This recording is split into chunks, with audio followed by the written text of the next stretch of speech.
Um, I'm I'm Rob McConnell, and I'm the PI for the Children's Environmental Health Research Translation Center that's organized this that sponsors this series um, called Be Heard, and designed to help people make their research have more of an impact.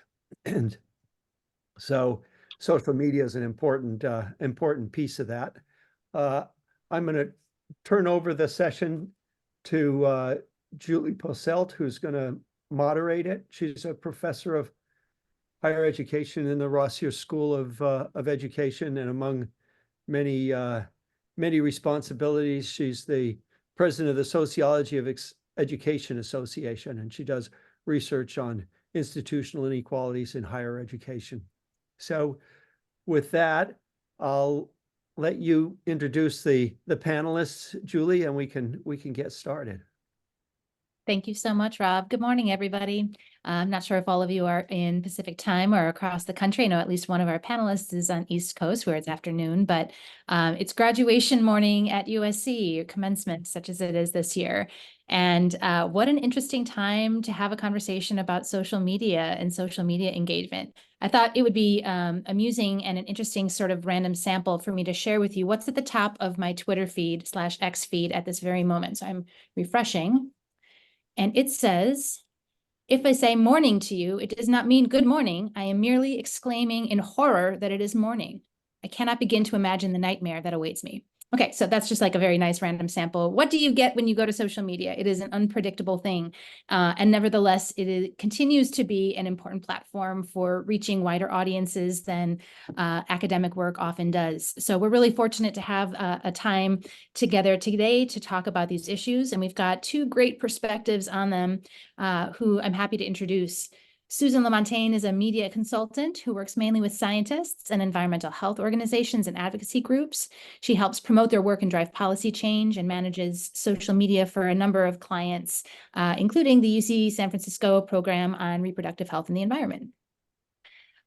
Professor Max Aung is an assistant professor in the Division of Environmental Health here at USC and a JPV Environmental Health Fellow through Harvard University.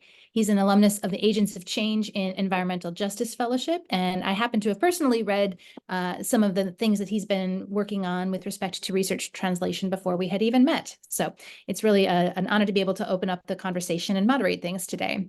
So with the time that we have, Susan and Max are each going to share about 10 minutes of comments. And then we have some questions that they'll explore with each other as a panel. And then we'll spend about half of the time of this hour in more open conversation. We've got about 20, 25 people in the room, so I'll help moderate that. But in the meantime, if it's your preference, do feel free to put questions directly to me in the chat, and I can make sure that I add those to the queue if you prefer not to ask them yourself or be identified as the asker. We want to keep this a nice, candid, constructive environment, and sometimes that's one way to do it. So with that, I'll turn it over to Susan. Great. Thank you so much. So I'm just going to begin show here. Well, thank you, everybody. It's wonderful to be here and to talk about social media. And thank you, Julie and Rob and Max, and very excited about the conversation that we'll have today. So just wanted to, not sure whether you are already on or you are thinking about getting on, but one of the things when I work with folks who do a lot of work with your scientific projects, I find that if you're not on social and you've done all that work, did the work really count? So it is definitely a medium that we need to pay attention to and take advantage of. So I thought we'd just start out with just a little research in terms of what's out there, who's on what. And I thought this kind of encapsulated, what the social media outlets are, the top ones anyway, and who's on what. And what's interesting to me here is you'll notice that Twitter is actually pretty far down, and yet it's still very much a very powerful and important medium, especially for scientists and members of the media. And I just want to point out that none of the Twitter, after the whole shift with Twitter to X, and I'm sure we'll get a little more into that conversation later. None of the replacements that came out at the time are even hitting this list. So Mastodon, Threads, none of them. So it means that Twitter still remains a kind of important medium for change. So obviously the most important thing to ask yourself about social is, what is your goal? Because that will impact which medium that you want to use, how you shape it, what your content is, and what you're trying to achieve. So I just want to share a little bit of what my clients, take advantage of it for, and why I'm there. Obviously monitoring, the journals and the government agencies. For me, and I really recommend this to any scientists that I work with and academics, to follow any reporters that are covering the issue areas that you work on. There are media outlets. So for example, The Guardian, Grist, ProPublica, that didn't used to be sort of considered the mainstream traditional press, but they actually have incredible clout and doing wonderful investigative work, and have a great presence on social. And of course, I follow colleagues like Max, who's got a great presence on social, and sit to see what he and others are doing. This another one, I don't know if you've heard of Raven, the science maven. She was a PhD. She was getting her PhD in upstate New York when COVID hit. And she created a rap song about the COVID vaccine. She caught the attention of Nicki Minaj, and now she's in Hollywood and has a whole career around social. So another example of what social can do for you. And then of course I follow not only my clients, but other organizations in terms of seeing what they're doing and staying abreast of that. And lastly, funders. I get so much great information from following funders on social, because you see what their priorities are, you see when they release requests for proposals. So the bottom line is social can be a very powerful tool for your work. So a couple stats to just be helpful. I know for those of you who have tweeted, you've probably used a hashtag or more than one. And the research is very clear that when you use a hashtag, you're 33% more likely to be retweeted than when you don't. But interestingly, tweets with only one hashtag do better than tweets with more hashtags. And then finally, tweets with images. Images move your content up in the cycle there, and you get over 34% more likely to be retweeted. Another advantage to images, by the way, is that you can tag more colleagues and organizations that you're trying to reach. So it's another helpful reason to have images. So again, visualizing your science can be really effective. That's the old adage they say, that a picture is worth 1,000 words.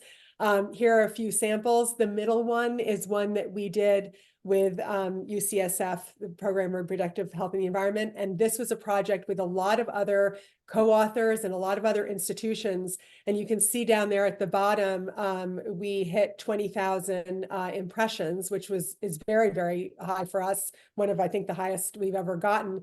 And it's not just the visual, but the work you do behind the scenes, collaborating with your partners, and then you're all lifting up together. And then lastly, I just love this visual. Sad Akhtar, he's a scientist up in Canada, that he created a great GIF about the reach of coughs. Again, this was back with COVID, really called into question the 6-foot distance that was being recommended. Another important thing is tagging. This one I love to share because we did a blog at PRE about PFAS. And Rob Bilott, if those of you are not familiar, he's the attorney who is at the heart of the Dark Water story, which is on Netflix now. I don't normally plug Netflix, but great movie, really, really important to watch. And we were just so thrilled because Rob Bilott tagged, as you can see here, he tagged Mark Ruffalo on our blog. So that was very, very exciting. I think made my day. I'll be sharing that for a long time. And then hashtags. So this is very funny. We all kind of try to come up with hashtags, and we sort of hit a funny one. We have a YouTube presence. It's another social you saw on the earlier slide that I shared. Actually, the majority of people are there using YouTube. The younger generation, they don't watch TV anymore. They are watching YouTube.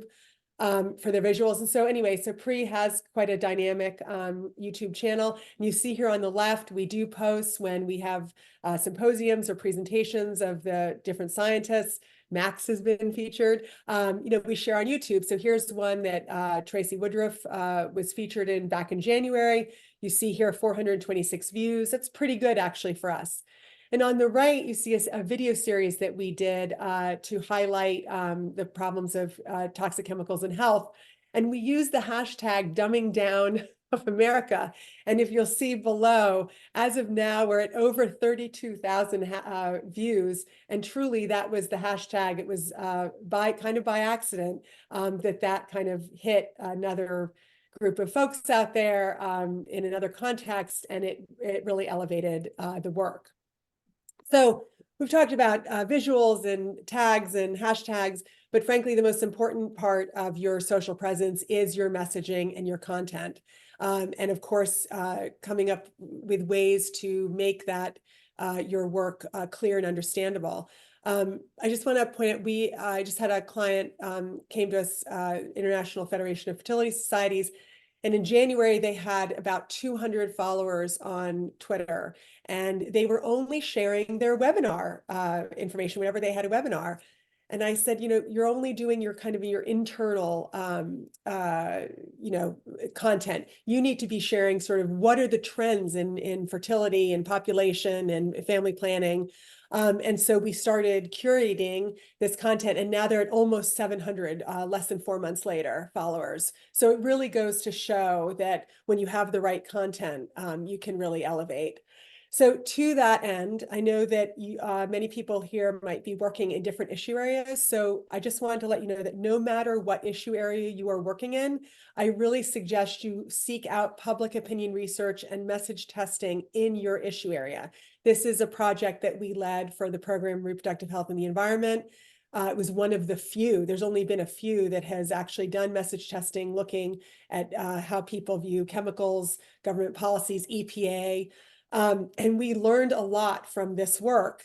And so here's just a couple things. So for example, a lot of people in environment health, Pri in particular, we used to use this line, babies are born pre-polluted. And we found out in focus groups and in the quantitative messaging that this messaging was backfiring. So what people were saying to us in the focus groups as well, if the babies are all born pre-polluted, why should we care about chemicals? Why should we do anything? There's no point.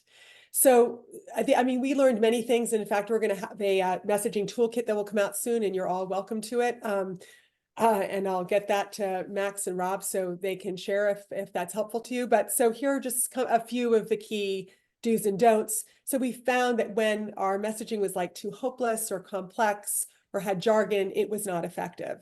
When we shaped our messaging to be more positive, proactive, and solutions-based, it did much better. And I just want to share that, when you're working on chemicals and contamination, it's not easy to be positive, but there really are ways to kind of shape around that work. Like, for example, the EPA can do a better job or should do a better job, kind of has a more positive spin.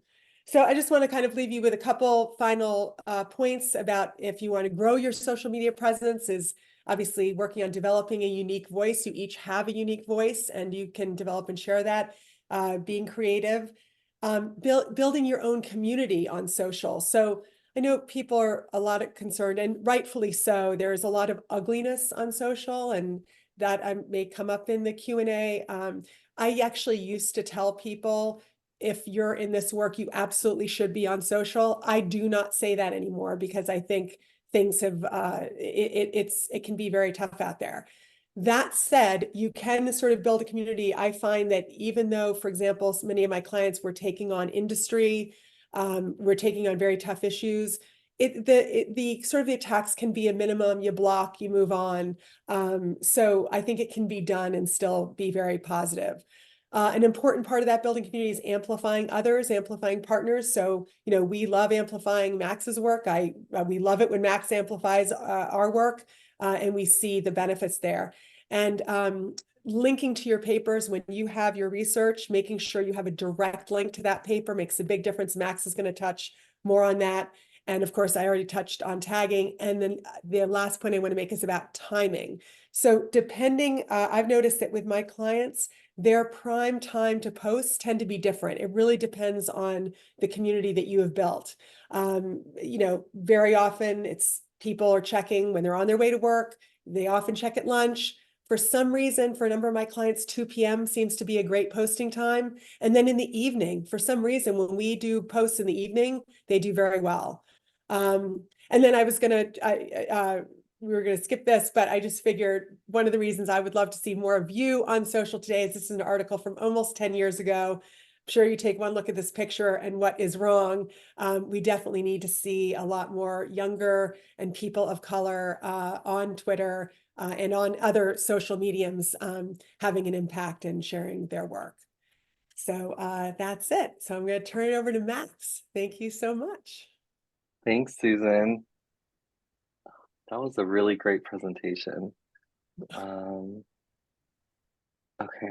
so can you all see my screen? Okay, great. So I'm going to dovetail, off of all of these great background information that Susan gave, and just highlight a few applications and examples that I hope can help give you some more context and maybe help you think of some strategies as you sort of start to craft and approach your engagement with social media.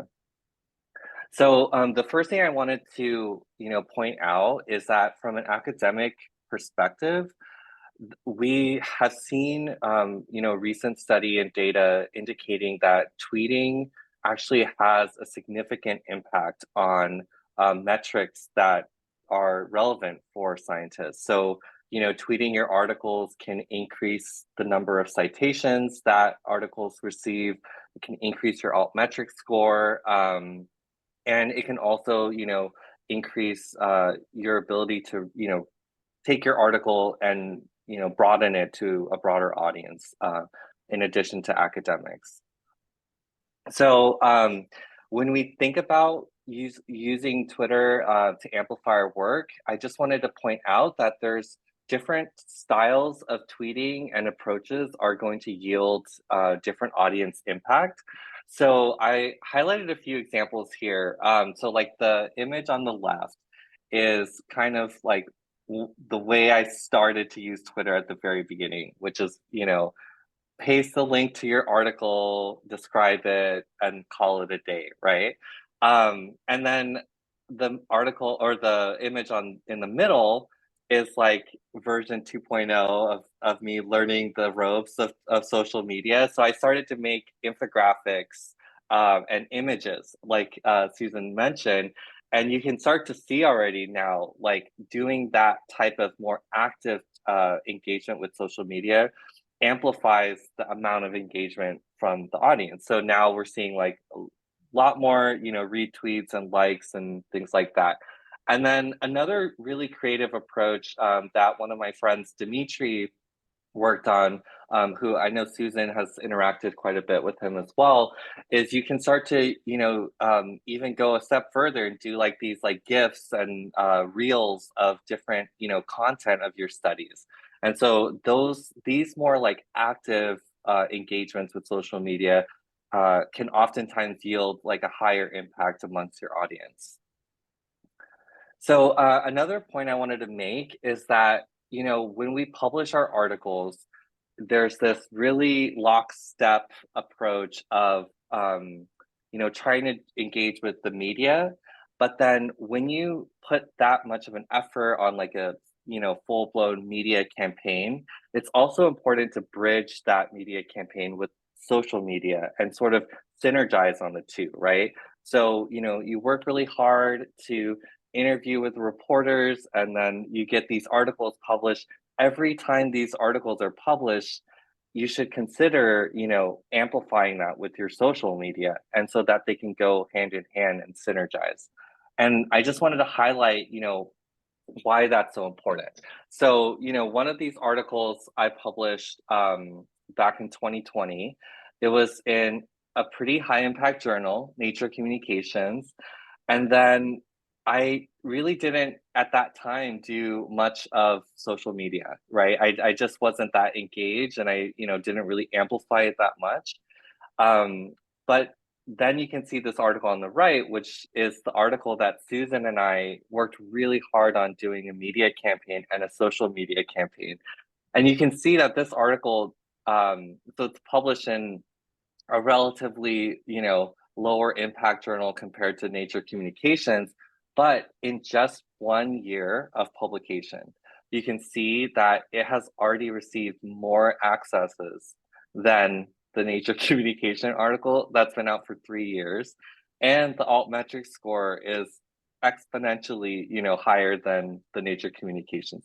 So this is kind of like one of the takeaways from this is that, the journal impact factor might not be that important, but it's about how you message and how you approach amplifying your work can really help sort of, advance the publication so that it gets to a broader audience. And then the next thing I wanted to point out is that when you once in a while you get really lucky where your research happens to intersect with very important current events. So when this happens, seize the moment, right? Like take advantage of all of the things that are happening and sort of, create this concoction of media engagement that can help even, more so amplify your work. So this is like an example where, we published this article very shortly after I was invited to speak with the California Attorney General and do a press conference with him about PFAS and health risks. Literally the day after, my colleague Tracy Woodruff, who works closely with Susan and I, the day after that, she spoke at a committee in front of Congress about chemical regulations, also touching on PFAS. And then the day after that, I did a webinar about the PFAS and cancer. So when all of this happens, so just like, I guess one takeaway message from this is just keep a pulse of like what you're doing scientifically, but then also what you're engaging with the public, and try to continue just amplifying them on top of each other, because that's like a really great way to synergize all of your activities. And these are a lot of, time investment that you put into this work. So, the bigger the impact through all of these different engagement opportunities, I think the broader the audience you can reach. And then the last thing I just wanted to say, building off of what Susan said, is, I am personally working towards like trying to diversify voices in social media and in media as well. It is certainly like a changing of times where we're starting to see a lot of great young emerging scientists of color. And I think like through this work with the Agents of Change Fellowship, we've been doing a lot of hard work trying to amplify these emerging leaders. And I think that's one of the mechanisms that we can help to push back on, some of the historic trends of like having all, white people that are like on social media having like the loudest voices. So I think this is like one way that we can, work towards diversifying voices as well. With that, I will close my slide deck and shift it back to Julie. Wonderful. Thank you so much. I'm not here formally to learn today, but I was taking a whole bunch of notes during both of your presentations. So thank you so much for offering that to us. So one of the things that we've been kind of dancing around a little bit in both of your presentations is that things do get political. It's not necessarily an easy space. Susan, I was really struck by your comments that you sometimes don't even recommend it anymore. You let people really choose for themselves. What do you think, given the fact that social media becomes like this space where all of our usual political and communication issues and divides sometimes play out, what do you think is most critical for people to focus on in an environment that can be so fraught? Max, do you want to go first? Or you want me to go first? I I guess I can go first. So I think, this is like totally, up to everyone's individual choices, and like how much they want to engage in these spaces. I think like, for me, it kind of comes down to like the scientific um focus areas that you work in, or the, if it's climate change or environmental chemicals, or children's health, just sort of like nestling into those spaces is like how I've navigated social media, because it can be kind of challenging. I've seen some folks, even when they stay in the spaces that they have, like recently I saw a scholar whose research is on climate change and um, oil and gas companies and industry deceit. Like he went in front of Congress and they were just pulling up all of his tweets that he had Wow. ever tweeted and, you know, surfacing it in front of Congress. And it was really intense. It made me think about like, oh my gosh, like if one day I ever speak in front of Congress, is this gonna happen to, so those are kind of like just things I think about, and I just wanted to sort of like touch on a bit when we think about how we engage. I think it's just one of the considerations. Am I hearing you right then that what you're suggesting is that it's best to stay as close to the actual scientific evidence as possible? For me personally, Yeah. that's where I try to stay, is like Mhm. the science. I do trickle in a little bit of, personal moments. Like I take pictures of, like fun events with the team and, with colleagues. But yeah, I think like science, and that's kind of like where the lane I've been sort of, straddling in. This is so helpful to have your perspective as, like, I would say, a practitioner of social media engagement. And then Susan, you offer the sort of meta perspective on this as an area. Do you have a different perspective or do you agree with Max? Well, so I think it depends on the issue area. I mean, for me, I think I think those community areas are too valuable. I mean, it's Mhm. Twitter, for example, to me is such an important town hall. It's a national, actually, it's an international town hall. Mhm. And look at the things that have changed. I actually just came back from a trip to Egypt where they're still over there talking about the Arab Spring and the shift that happened, and that was largely driven by Twitter. Um, and I just look at in my own work how much what I have managed to accomplish thanks to social media. I mean, shifts in expanding access to healthcare, protecting reproductive rights, changes in chemical policy, working on climate.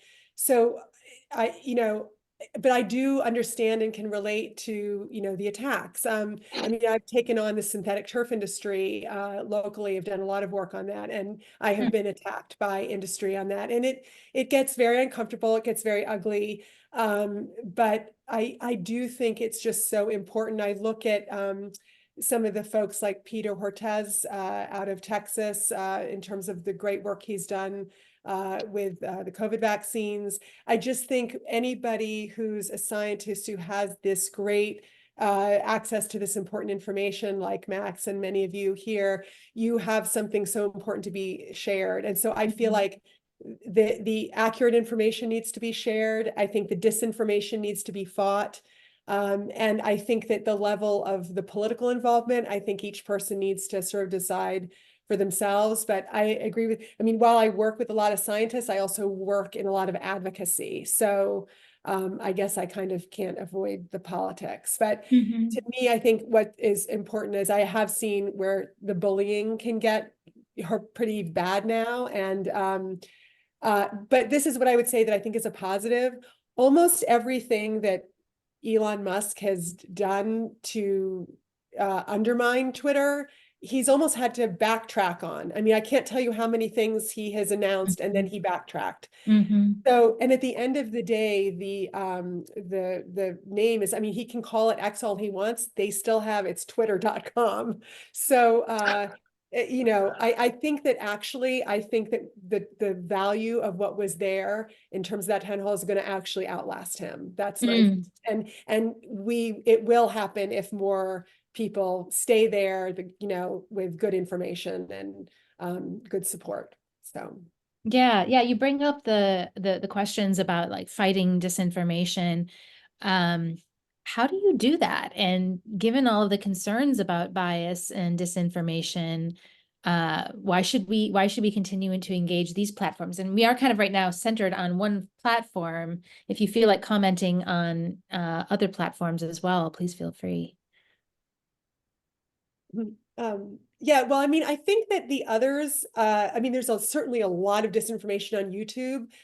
I don't know how you can really fight it other than putting more good information on there to drown out the bad information, because it's not like an interactive platform necessarily in the same way. I mean, you can comment, but and Instagram, I think same thing. It's more of a visual platform. In fact, even when they launched Threads and they announced that it was going to be a Twitter substitute, then they backtracked and said, oh, but we're not going to be political. Oh, we're not going to do this. We're not going to do that.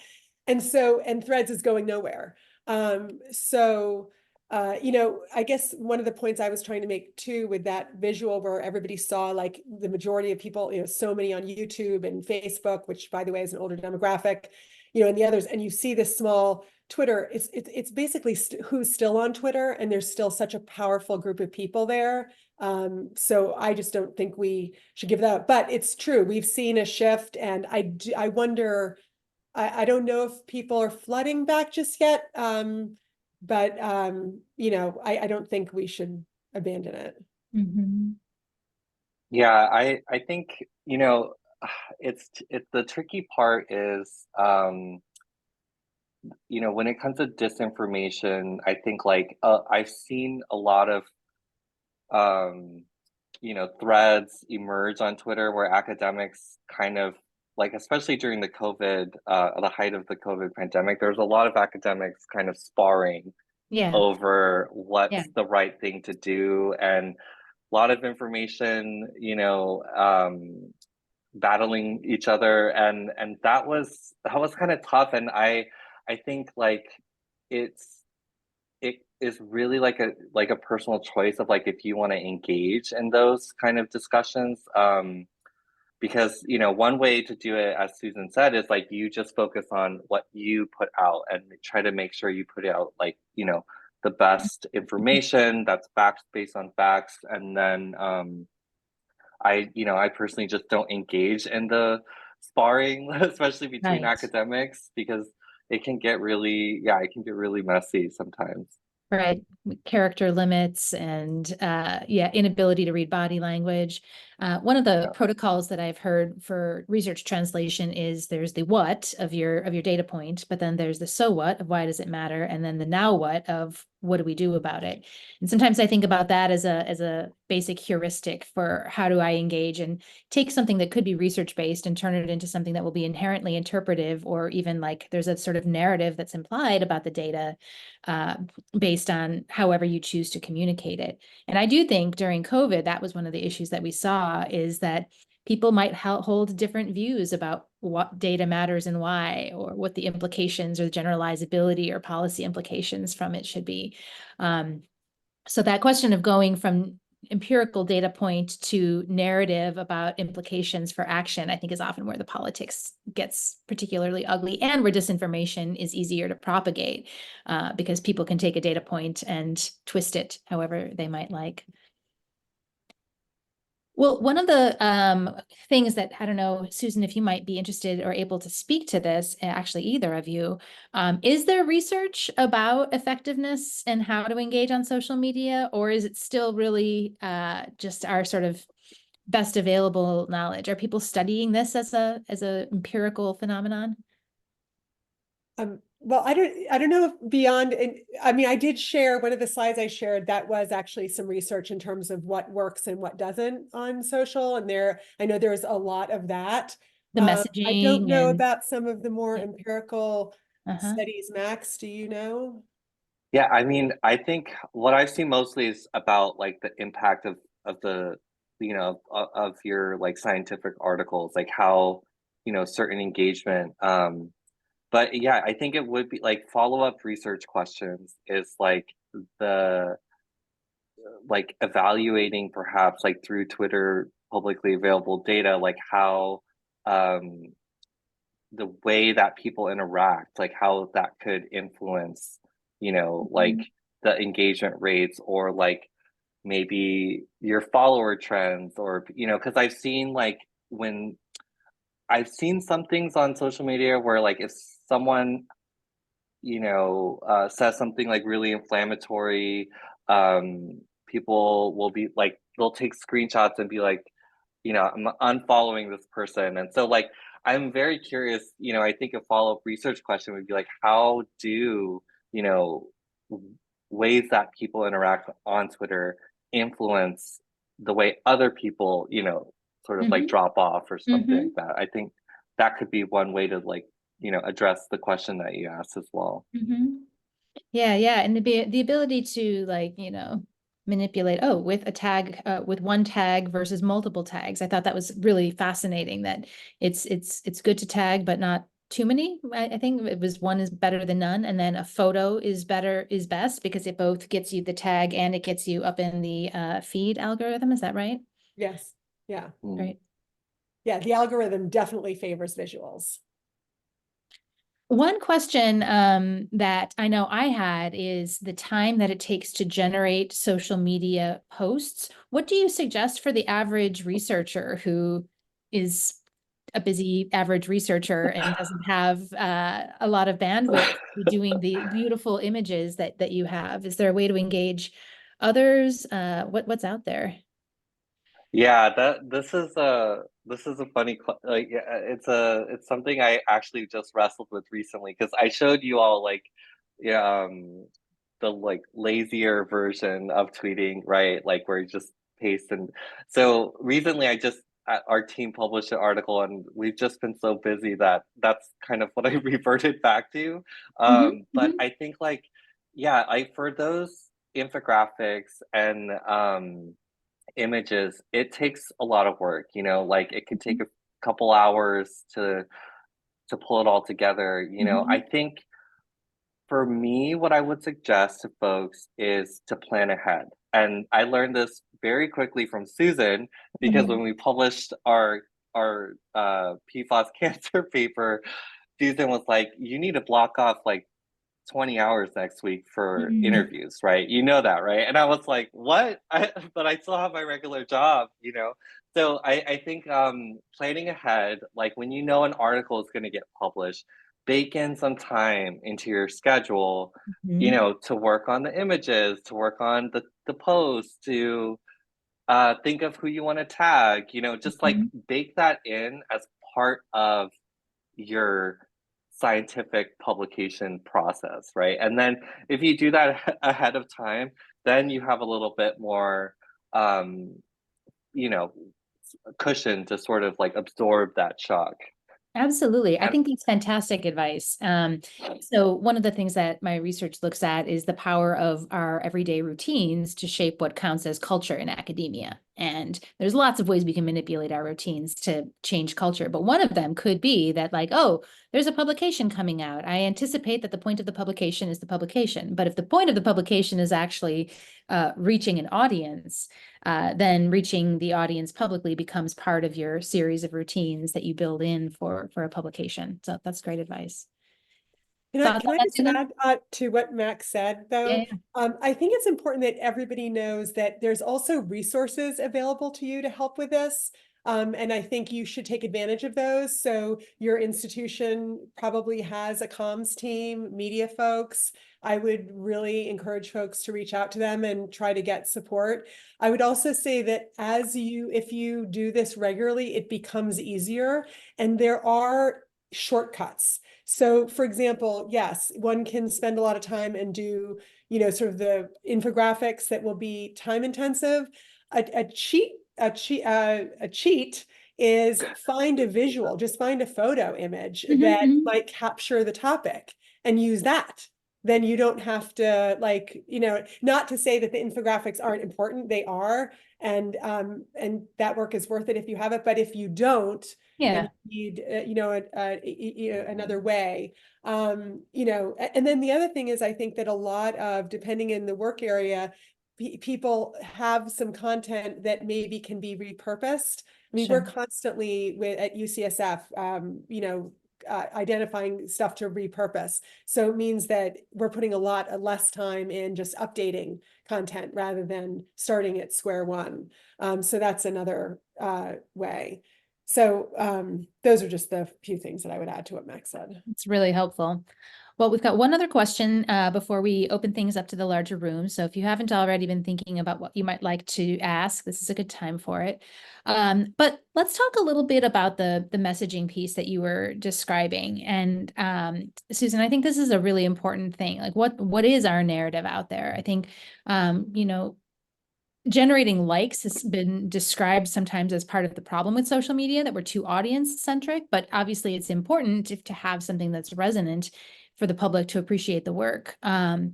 What do you think scientists can do to produce messages that both resonate while also maintaining the rigor of their work? I heard jargon, for example, is something to avoid. Yes. Yeah. Yeah, so I mean, I do a lot of media trainings with scientists, and one of the pushbacks I hear a lot of times is, we don't want to have to dumb down our work. That's kind of the classic line I get. Mhm. And I'm not a scientist, so the way I see it is, it's not about dumbing down, it's about expanding the number of people that can Mhm. understand it, appreciate it, and that can elevate it, the work, basically make it more impactful. Mhm. I've also been at places, at conferences like at APHA, where I've seen scientists present in their science speak, and their own colleagues are not understanding them. So it really, I really think a good rule of thumb is that you try to put your work into clear, concise, understandable language. And you kind of said earlier, the what, the so what, the now what. We use different terms to capture that same point, and it Mhm. really applies to messaging. Why does it matter? Mhm. It's such an important line. And I think that any time that you put into making your work more understandable, it will come back to you. It will benefit you enormously. Because look, at the end of the day, when you're going for government grants, when you're trying to get funding from regular funders, when you're trying to get media attention, if you're trying to change policy, I mean, I worked on Capitol Hill for almost 10 years. I'm telling you that anytime people came in to the senator's office, if it was not stuff that we could communicate well and make a good case with the constituents, it really wasn't a sell. They need to be able to translate this work as well to their constituents. So I would just say it is work that is well spent. I know it can feel overwhelming, but there are resources that can help, and it does have a huge payoff. Mhm. Yeah, I think, like when you're creating the messaging about your research, it's also, good to like find new stakeholders or end users that would be interested in it and tagging them or bringing them into the fold of the conversation. Sometimes I'll do that where like I find like there's an interest or advocacy group or something that is doing works that's related to this particular research topic. It's interesting. It reminds me of situations where people tag me, strangers tag me, and I'm not entirely sure what to do. I think it's like clear that, that they're talking about a thing that is relevant. Do you have any tips for people when they find themselves tagged and are not sure how that, are you supposed to, are you obligated to respond in that situation or to retweet, or is it okay to just observe and like, or? I think it's totally okay to just observe. And Mhm. yeah, you don't need to feel obligated to do anything. I think it's I think it's sometimes it's best to just sort of watch and listen and Yeah. see what's going on. You don't know what you might turn up. Well, that actually Yeah. takes us to a question that was posed to me directly in the chat, which I'll just read directly. It seems like it might be a full-time job to police a social media account. How much time should be committed to keeping the account clean from trolls, haters, etc.? Look, I really don't think you need a lot of time to keep it away from trolls and haters. If you have your followers or your colleagues and reporters and whatever, it doesn't take I don't think a lot of time to manage some of that other stuff, and you block and you move on. Plus, no offense, I think the ones that get attacked are with much bigger followings anyway. So as you're working up, I think you can do it very efficiently and effectively, I would say, without a lot. Plus, I mean, if you are following, journals and news articles and things that are helpful to your work so that you can, other scientists, then it becomes a nice habit. It's like the equivalent of sitting down and reading the paper in the morning. I mean, you're just scrolling through and you're getting the latest news. So it shouldn't take a lot of time and it should really help your work. Yeah, I would say less than a couple hours a week is what I dedicate or spend effort on with socials. Oh, altogether, or specifically to keeping it clean from haters, or in I think total? like altogether, Okay. yeah, maybe less than a couple hours, just retweet ample I think a majority of what I'll do is like, retweet like important things. But yeah, it should be a low baseline amount of effort, I would say. Great. Other questions? Let's hear from the group. You can either just unmute yourself and ask a question since the group's pretty small, or you're welcome to put it in the chat, and I'm glad to speak for you as well.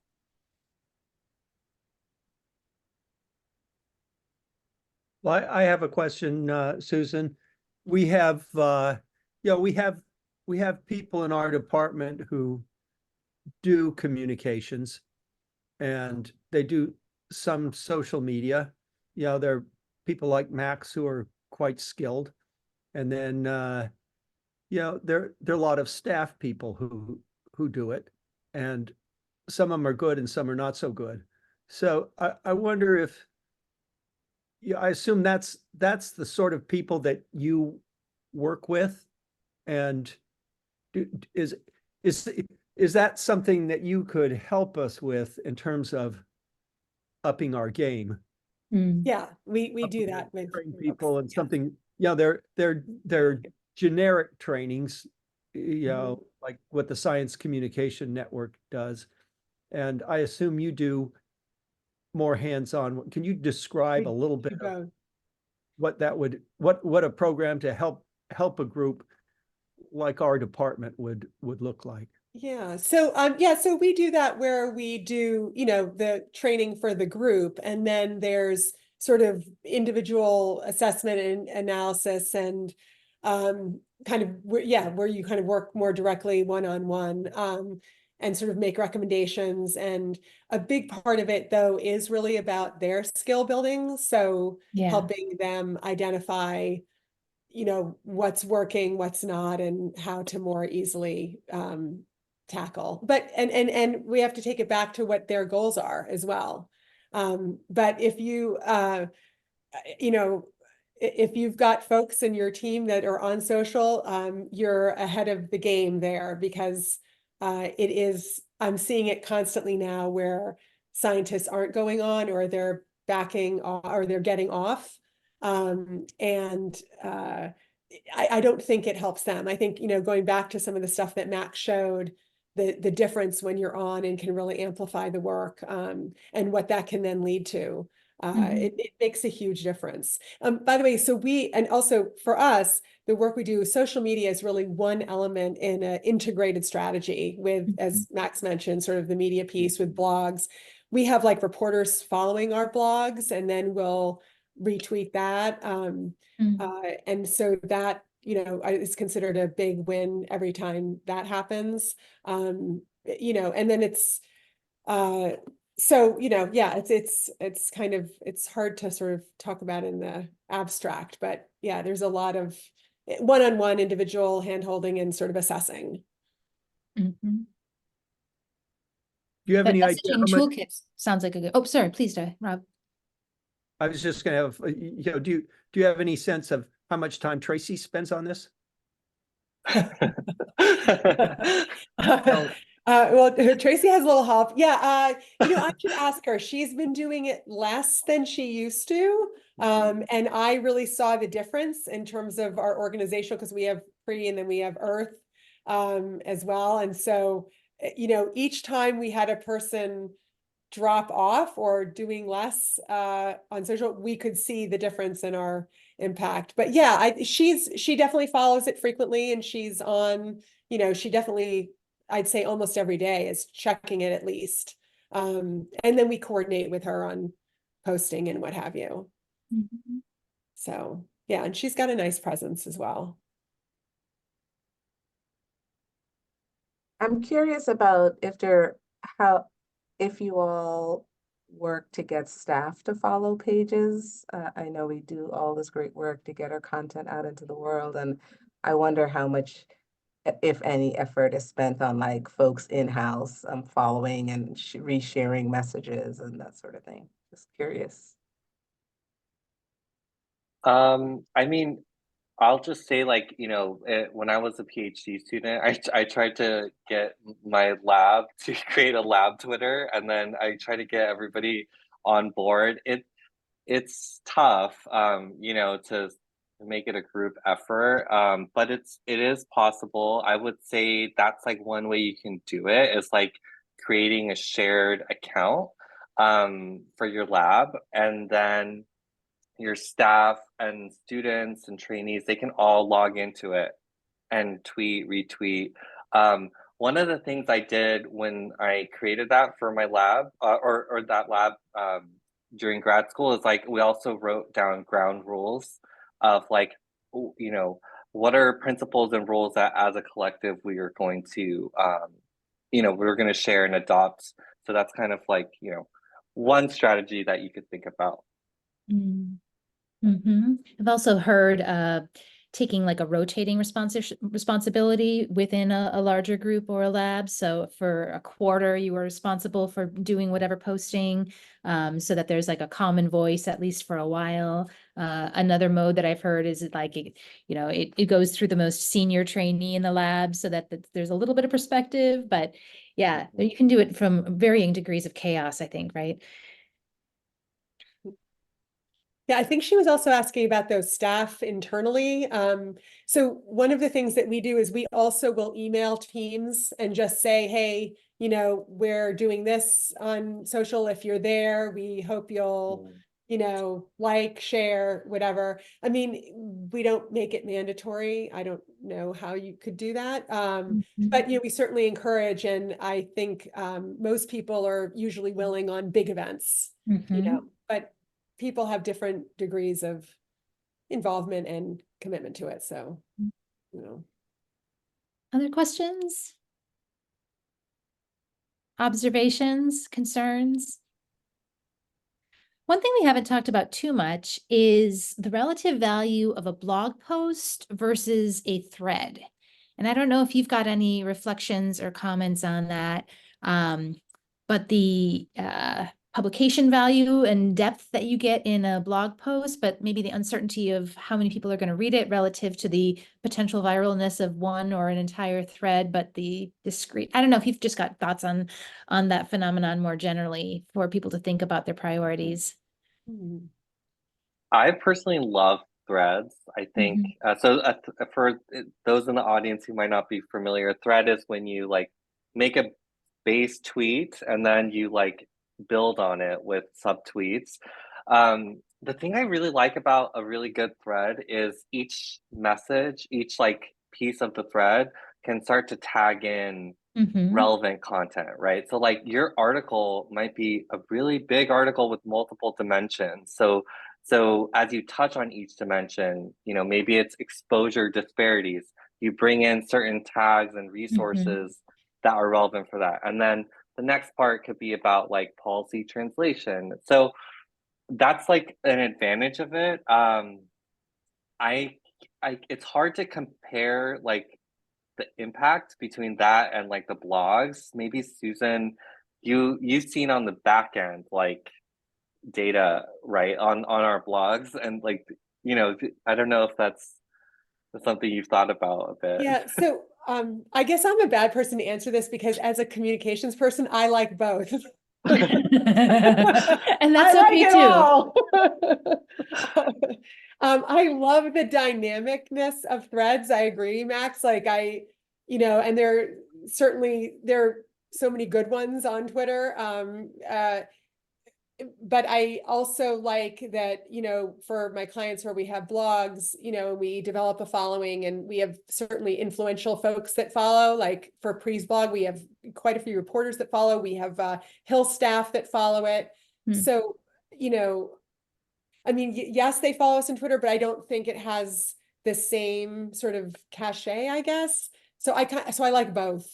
But I know for busy scientists who probably like, are you kidding me? We do not have time for all of this. Right. One at a time, right? Yeah. Dr. Gorin has asked, do you think carousel posts are better or a single post on Instagram getting the facts out there? Some people might need a definition of a carousel post. I like both also. Is a carousel post where it's like different like Yeah, they rotate. panels, It's multiple. right? Yeah. Or like a Oh, Twitter okay. like a Twitter post Yeah. or Instagram, you just flip. Oh, okay. Yeah, so it's multiple pages on one post. Yeah. I like actually I like carousel posts. I mean, I think this kind of circles back to the point about the thread is like if you have a really complicated study with like a lot of takeaway messages, that's definitely a good idea to break it down into those. Yeah. I agree. But Dr. Gordon's asking which is better. And I don't know that I can answer that question. I think it depends. They're both good and it depends. I agree with Max. If it's more complicated and you need to break it down, then the carousel is better in that case. If you can simplify it to one post, it's easier. And, so I personally can't really say which is better. Yeah. Probably you would say do both, right? I know, exactly. Yeah. Sequence it out, a couple days apart. Yeah. 2 p.m. I heard 2 p.m. They're both great. Excellent. Yeah. Well, I think Also, we can take. when you do, Oh, sorry. I was just gonna I love say this, what, Kim. I love like, what Kim is saying here. you don't always have to do everything at the same time, right? Like with that recent paper that Susan and I worked on, it was a long spread out process. So you can kind of, break it up, do what you can do, right? We're all human, so like you don't have endless amount of time. But yeah, I'd say doesn't always have to be like this overwhelming, 2-day event, right? It could be like spread out. I agree. Well, thank you so much for your perspectives, Max and Susan. Rob, thank you for helping to create this space for us to have this excellent conversation on a Friday. As we go into the summer, people have a little bit more time, maybe just a little bit more time to dedicate to the translation and communication of their findings. I do hope, Susan, that you'll share that messaging toolkit. And yeah, if anyone else has resources in the room, please send them forward to either Rob or to Max or to Susan, and we'll hopefully find a way to get it out to all of the registrants.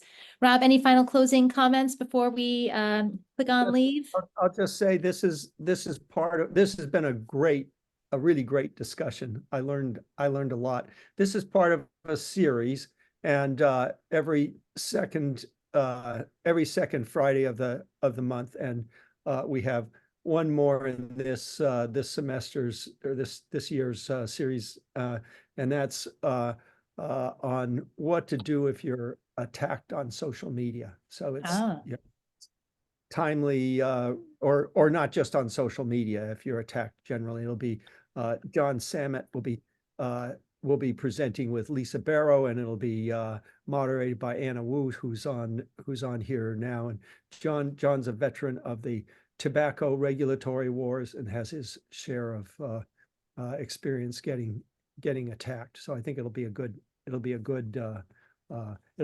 complement to the session that we've just had.